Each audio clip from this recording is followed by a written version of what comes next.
Is the Iran war fulfillment of Bible prophecy? Ezekiel 38 explained. Before the missiles ever lit the sky, before nations drew their lines in the sand, before the world began to tremble, this war may have already been written. If this stirs something in you, take a moment to like this video, share it with someone who needs to see this, and subscribe to the Bible Project for more cinematic Bible stories. The question the world is afraid to ask.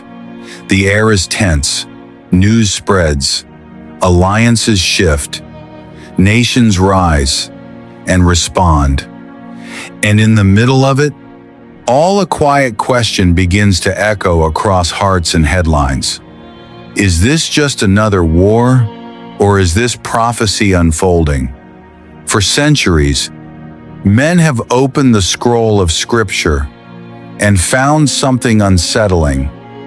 Not vague poetry, not distant symbolism, but names, places, coalitions, and among them, a name history never erased.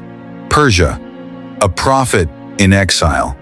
Long before modern borders, before global politics, before the rise and fall of empires, there was a man, a prophet, a priest, a voice in exile. His name was Ezekiel. Far from Jerusalem, in a foreign land, the heavens opened, not gently, but like a veil torn apart. Visions came not of comfort, but of things yet to come. And among those visions was a war. The prophecy. Ezekiel 38, the scroll records it. A message directed not to Israel, but to a mysterious leader, Gog, of the land of Magog. A figure not bound to one moment in history, but echoing into the future. And then the prophecy expands. Nations begin to gather. For behold, the Lord declares, I am against you, O Gog. And then the list unfolds. Persia, Cush, Put, Gomer, and many others. A coalition, not random, not accidental, strategic, aligned, moving together. Persia, a name that remained. Empires have risen and fallen. Babylon faded, Rome fractured, kingdoms dissolved into dust. But Persia did not disappear. It transformed, renamed, repositioned. Today, we call it Iran. And suddenly, an ancient prophecy begins to feel uncomfortably current. The gathering. The prophecy does not describe chaos. It describes order. A planned movement. You will come. From your place, from the far north, you and many peoples with you. Not a single nation. A coalition. Drawn together. Not by coincidence, but by something deeper. Something unseen. Like pieces on a board, moving toward a moment they do not fully understand. The target. And then the focus shifts. The prophecy reveals the destination. A land restored, a people gathered, a nation once scattered, now dwelling again. Israel, a land of unwalled villages, a people at rest, living securely.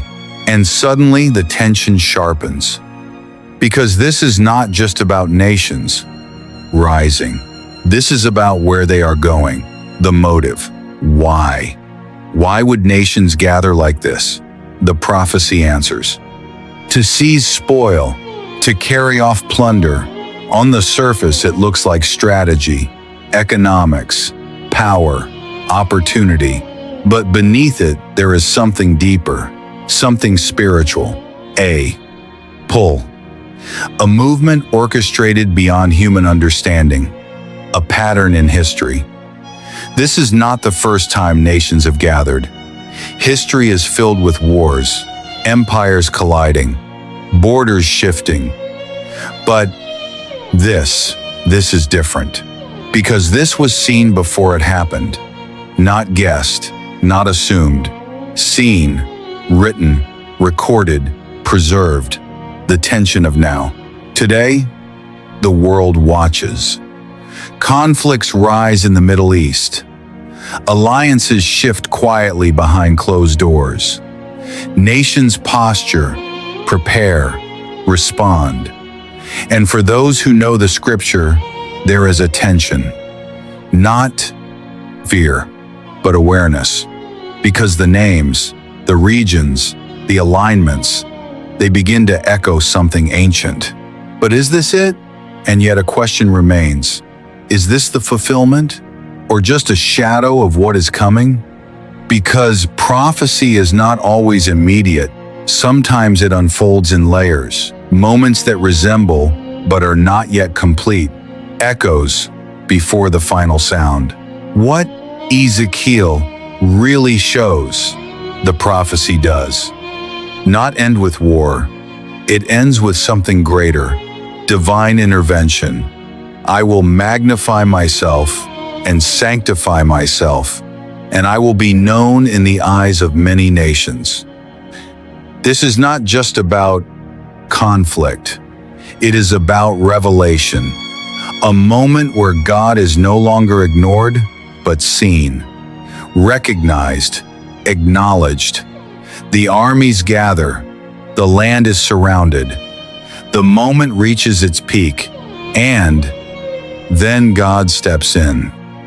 Not subtly, not quietly, but with power. Earthquakes, confusion, fire, not human victory, not strategic dominance, divine interruption. What this means. So, what does this mean for us? Is every war prophecy? No, but some moments carry echoes of something greater. Reminders, signals, not to create fear but to awaken awareness. Because the Bible was never just history, it is a window, a lens, a revelation of how time itself unfolds, the deeper message. The real question is not, is this the war? The real question is, are you ready?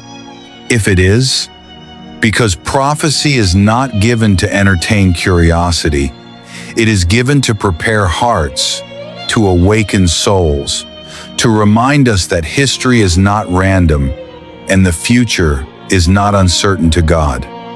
The world may call it politics, strategy, conflict, power, but Scripture calls it something else, a story, moving toward a moment. And whether this is the fulfillment or just a shadow of what is coming, one thing is certain: nothing is unfolding by accident. If this opened your eyes in a new way, subscribe to the Bible Project for more cinematic Bible stories that reveal the depth, mystery, and power of Scripture. And share this with someone who needs to see it, because sometimes understanding begins with a question.